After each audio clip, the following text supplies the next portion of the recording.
because like they are basically fake. When someone will tell you that he can touch a key, a padlock key to open, that people are using padlock to tie people's destinies. Who is still believing that in 2025? This is the technological age we are in now, electronical itself. If we must tell ourselves the truth, but people still keep using this archaic, this mundane, anachronistic beliefs to fool the people. And if you notice, it has created this culture of laziness amongst our youth, and the enmity they are bringing. For instance, again, another instance was when he told one girl that her vitiligo was as a result of the witchcraft from her mother-in-law. And this happens to be a popular woman in Onitsha and Umuchu.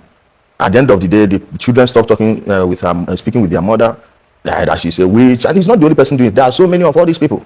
Not just Ebukobi. I'm letting not seem as if I'm targeting just him. If you check all my platforms, I've been calling out all manners of people, all these people that have been doing this for long. And it has pretty much become a culture in Nigeria. And when you start exposing it, they say you're attacking him. What do they mean by attack? It's not attack. I'm just stating the obvious. So it's not as if it's peculiar to him. It's just the whole of them, including the native doctors, like I said. Okay.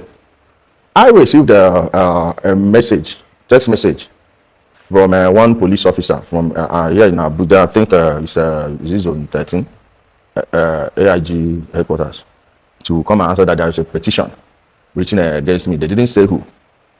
That was 19th of March, I believe. But it was written on the 18th of March, 2024. So I went, they told me to come on a Friday, knowing how some of all these policemen operate, especially when it seems as if they've been compromised by these people. You can make the case that they are compromised, judging by what later happened. I visited them 2 days before time. Then they started asking me questions, asking me if I knew Ebukobi, how I knew him. They gave me questions against some questions against the advice of the two lawyers present there. I answered them, the IPO, the OC, all of them. Then one of them came and told me that this is not necessary, that I need to settle with these people. Their normal way of doing things. Then the one that later became the prosecutor in the case came and asked me if I want to speak with him, because I said, why will I speak with him?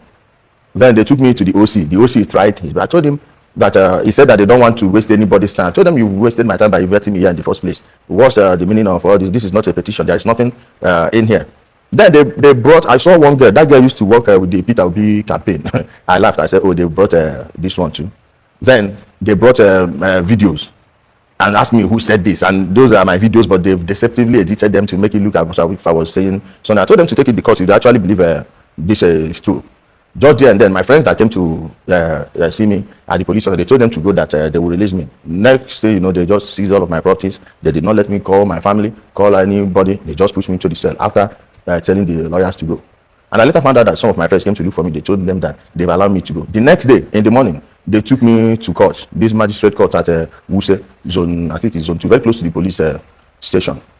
Zone 2 or zone 6, I don't know what they call, but it's the chief magistrate court where Chief Magistrate Iyana sits. But we did not go to his court room that day. They took me into one dusty room, and when you look at it, at the room, you look around, you find out that it's too dusty to have been, for that place to have been occupied even in the last 1 week. The dust was too much. I was asking them what they brought me here for. Where is the magistrate that they brought? And you said it's a cybercrime issue. Why not go to the Federal High Court? Because it's under the jurisdiction of the Federal High Court. They didn't. Next thing, around past 4, one Saudana that works at the Kefi Old Prison brought a remand order that I will be remanded in P42 without seeing a lawyer, without seeing a judge or a magistrate. And that was how everything started. We started going to court, and thankfully, Barrister Ijele and his firm stepped in. By then, I've called my brother Ijele. I told him what was happening, and this now happens to be the next day, because the full day they did not allow me contact anyone. It was when we were on our way to the Kefi prison. That was the first time they would allow me to use my phone. I told him this is what's going on. Then we started. The chief magistrate, the same guy they used for the Abraham Daniel case, this Daniel Eneche, Pastor Paul Eneche, the case. The same guy. So you may have to ask there why he's always in. At the end of the day, the man was playing up and down. Some days he would not come. The other time we came for hearing, a small noise outside, he left the court that he is feeling threatened. Everything was becoming too obvious. After 4 weeks, he struck out the case for lack of jurisdiction and refused to issue a release order. The same day, they went to another court within the same compound and brought another remand order from one Chioma Amawachi, and we went to her page, saw that she was following an IPOB platform. Then everything began to be clear. She's still there at the Wuse court, Chioma from Afikpo, and she can't deny that's her Facebook page. When she graduated law school, everything was that she celebrated it on the page, and I'm sure she didn't know we have all these files. If she likes, she can go delete them. We can use the Wayback Machine and bring anything back. And in our case, on one court date, she did not come. She said she didn't have fuel, according to what the people that went to court, the news the people that went to court brought. I didn't go. After another 4 weeks, she discharged the case, struck it out again for lack of jurisdiction. But by then, by Saturday, she has filed a fundamental human rights case at the Federal High Court. We were given May 26th for the case to come up. But before then, brother to Nnamdi Kanu's lawyer, Obiora Ejiofor, Nnamdi Kanu's lawyer, his own brother Obiora, now went to Lagos and initiated another legal process under Justice Aluko. And they gave him, imagine we applied. We were given 26th of May. They applied, I think it was 9th May, and they got 10th or 8th and got 9th. By the time they came to the Kefi prison to take down, everything under the law has elapsed. The in charge there was not around. It was the 2IC that later signed the document, then disappeared. They took me, before we got to the airport, the last flight to Lagos has left. They took me to one police station very close to the airport and left me in handcuff in the cell. Told those people not to release the handcuff, that I'm a dangerous criminal. I was in handcuff. The person that did that thing, his name is Ejike Abia, another Igbo man, was the one they used. Then we went to Lagos. On getting to Lagos, it was rainy that day. The court did not sit. They had to take me to the Zone 2 police station. Then got a remand this thing from the court. They said they should be remanded with the police. They took me at Zone 2. After 1 week plus, we went to court, and that was how I was remanded at the Ikoyi prison. We went to we started going to court, and thankfully Chief Femi Falana and his wife, Chief Mrs. Fumi Falana, both senior advocates of Nigeria, they represented me pro bono.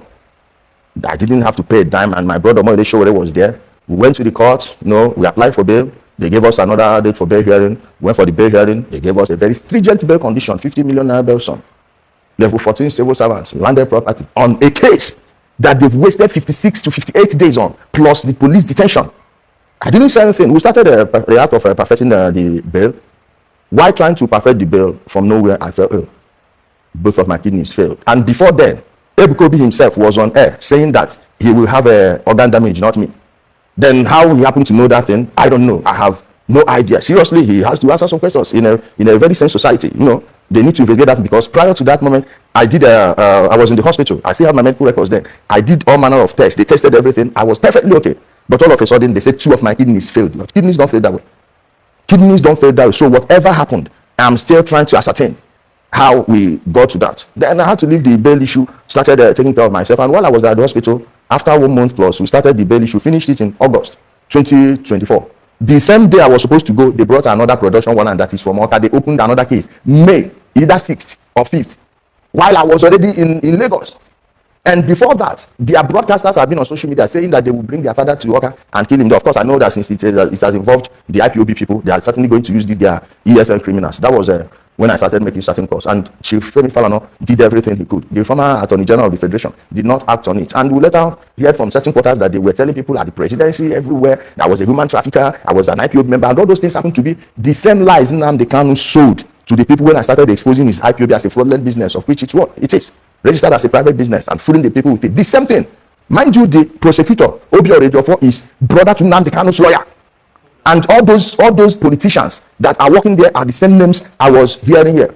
At the end of the day, they tried everything. I even heard they called the interior minister to force the in charge to take me to Oka, which never materialized. At the end of the day, the new Attorney General of the Federation was so gracious enough to listen to us. We wrote to the DPP, took over the case from the police. The DPP took over the case from the police, I think it was October, towards the end of October 2024. The police did not hand over the files until towards the end of January 2025. So what's their interest? And it happens to be the Anambra State Police Command, where I have pending issues with some of the policemen there. And I can tell you categorically clear, most of that place is a cesspit. It's been infiltrated. They need to clear out the entire Anambra State Police Command. I know people that are my enemies over there, especially after I exposed their illegal oil. 1 minute, illegal oil they are drilling. So there is more than one reason for them to want me in Oka. Thankfully, at the end of the day, we were able to bring the case to Lagos, and my bail under the first court sufficed for the second one. That was how I was freed, contrary to all the bullshit they are selling to